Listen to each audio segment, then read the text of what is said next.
नमस्कार फ्रेंड्स, जय जगन्नाथ। आपण मानक मो चैनल रूपालीस ब्लॉग से स्वागत। चलतु आज भिडियोटी को स्टार्ट करवा। आज रेसिपीटी हूँ दही कौ भाया आम पूरा मार्केट भाया परफेक्ट जेली भाया दही बनवा सेटा मुझे आपण मानक बनइबी। आपण मैंने भावुवे कि दही तो समस्त को बसई आसे, बट बहुत टाइम रे दही परफेक्ट बसे ना, पानी फाटी जाए ना पानी छाड़ी जाए। बट मुझे आपण मानक मार्केट भाया पूरा गाढ़ा दही बनी देखी सी भी घरे बहुत ही सहज उपाय।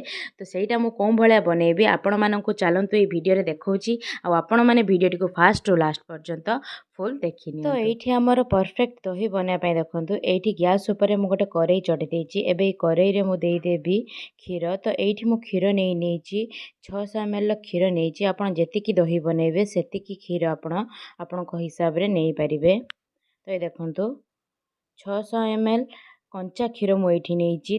एबे क्षीर को मु फुटे नेबी 20 ରୁ 30 मिनट पर्यंत, जिते पर्यंत ये क्षीर पूरा गाढ़ा न हो जाए। तो ये देखो 20 ରୁ 30 मिनट पर मुझे देखा क्षीर ये आमर अलमोस्ट अधा ही आसला, पूरा गाढ़ा कर मु क्षीर टी को।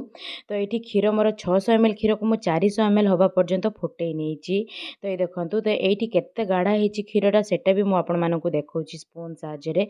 ये देखो स्पून टी चलेला को स्पून रे देखो केते गाढ़ा है जना पड़ जाए। ये देखो पछपट साइड्रे आ स्पून रे भी देखो गाढ़ा जना पड़ जाऊँगी केते गाढ़ा है क्षीर। क्षीर जिते गाढ़ा हम परफेक्ट दही भी आमर सेमितिका बनी रेडी हम।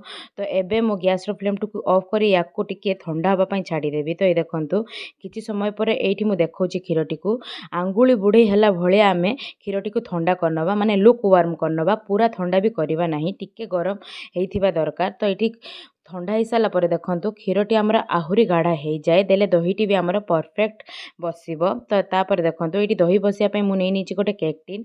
तो मु केक टिन ही दही बसाए, देले जल्दी दहीटी बसे आ परफेक्ट बसी रेडी हो जाए। जेहेतु केक टिन टी पतला थाए तो एबे ये केक टिन रे सबुतक क्षीर को मु दे दउची। जदि आपणक पाखरे केक टिन नाही ताहले आपण माने जेकोसी बाउल रे भी बसई पारिबे। तो ये देखु सबुतक क्षीर मु केक टिन रे देदेली। एबे एथिरे देवी मु दही। तो ये देखु छोट दही पैकेट मु आनी ताकू मु दे दूची। आपण घरे जो दही सजा अच्छी ताकू भी दे पारिबे। तो ये देखु चारि पाखरु मु अल्प अल्प करी दहीटी को दे दउची आम क्षीर रे। एई भले देखु एई भले देले ही आमर परफेक्ट दही बनी रेडी हबो। तो ये देखु तो ये या ढांकुणा घोड़े मु 10 ରୁ 12 घंटा पर्यंत छाड़देवी, ना ओभरनाइट जदि आप रखुंट ओभरनाइट भी रखिपारे। तो ये देखु 10 ରୁ 12 घंटा पर मु ढांकुणाटी खोली देखा केमितिका आमर दहीटी बसी। तो ये देखु पूरा जेली भाया परफेक्ट दही आमर बसी रेडी हो जाए। देखिपे आपण मैंने केते सुंदर देखा जाउची।